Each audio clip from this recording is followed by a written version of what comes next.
Okay mga idol, napapansin niyo din ba na si Austin Reaves ang isa sa mga X-Factor kung bakit nakapasok sa playoffs ang Lakers? Sa observation ko idol, si Austin Reaves ay may pagkakahawig sa laro ni Alex Caruso. Ito yung pumalit sa role ni Alex Caruso nung nawala siya sa Lakers. Itong si Austin Reaves.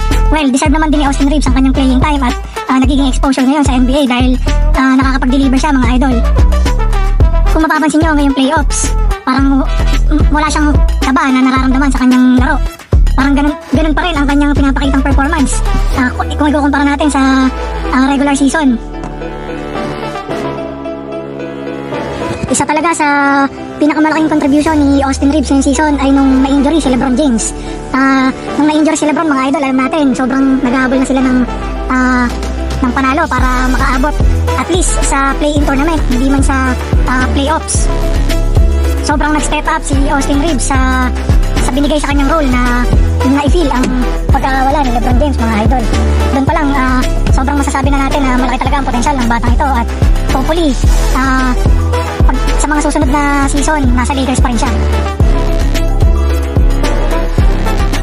Sa tingin ko din mga idol, pagkatapos ng season na ito, kung saan man makaabot ang Lakers, kung malusutan man nila ang Memphis at umabot hanggang at least Western Conference Finals, or kahit hindi man makaabot doon pero at least may naipanalo sila sa playoffs, siguro mga idol, sa opinion ko, deserve ng batang to ang mas malaking kontrata sa susunod na season.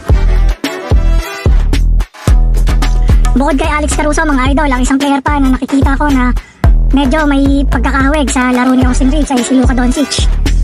Mas malaki lang mga idol si Luka, pero yung pag nagtuloy-tuloy ang ganyang klase ng playstyle ni Austin Reaves at mabigyan talaga siya ng magandang opportunity ng Lakers at ng NBA management, hindi malayong maabot niya kung nasaan ngayon si Luka Doncic. Malaki ang potensyal ng batang ito mga idol, si Austin Reaves. Ipagpatuloy lang niya ang kanyang ginagawa at sigurado magiging isa siya sa mga kung di man role player, maging all-star, makasama siya sa roster ng mga all-star.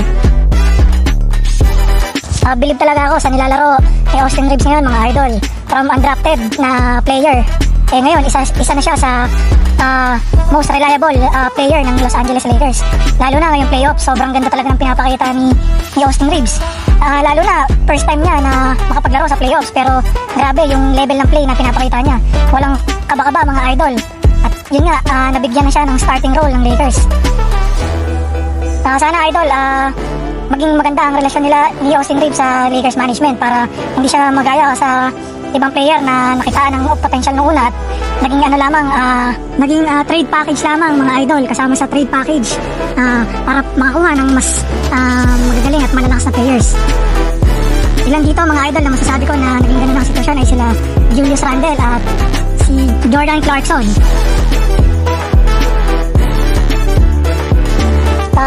Isa pa sa mga nagustuhan ko sa laro ni Austin Reaves mga idol ay yung sobrang basic basketball lamang ang kanyang ginagawa.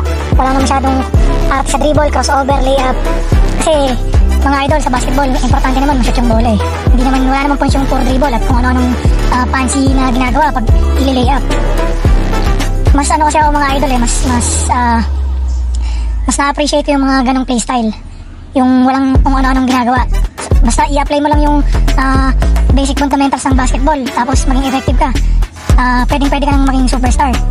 Or kung di man, at least all-star. Kung hindi ka kasing athletic ng mga likes nila Michael Jordan, ni LeBron, pwede ka pa rin maging superstar sa NBA mga idol. Hindi lang naman ang physical stats ang kailangan palakasin sa basketball, kundi ang IQ sa paglalaro. Kaya mga idol, basta ituloy lang ni Austin Reaves ang kanyang pinapakitang performance ngayon at syempre kailangan pa rin niyang mas i-improve ang sarili niya. Hindi malayo talaga ang mararating ng batang ito sa NBA mga idol. Naglalambing lang sana ako ulit mga idol, baka pwedeng mag-subscribe kayo sa channel ko, lalong-lalo na yung mga diehard fans dyan ni LeBron James. Joke lang ulit mga idol. Yun nga, abangan lang natin ang susunod na mga laro sa NBA playoffs, lalo na ng Los Angeles Lakers kung saan naglalaro si Austin Reaves. Sigurado ako may magandang play pang gagawin to si Austin Reaves na ma-amaze tayo. Buzzer beater man yan, magandang pasa or kung ano man na makakakontribute para manalo sila. Ayun lang ulit mga idol, abangan natin ang paglakas ni Austin Reaves sa NBA.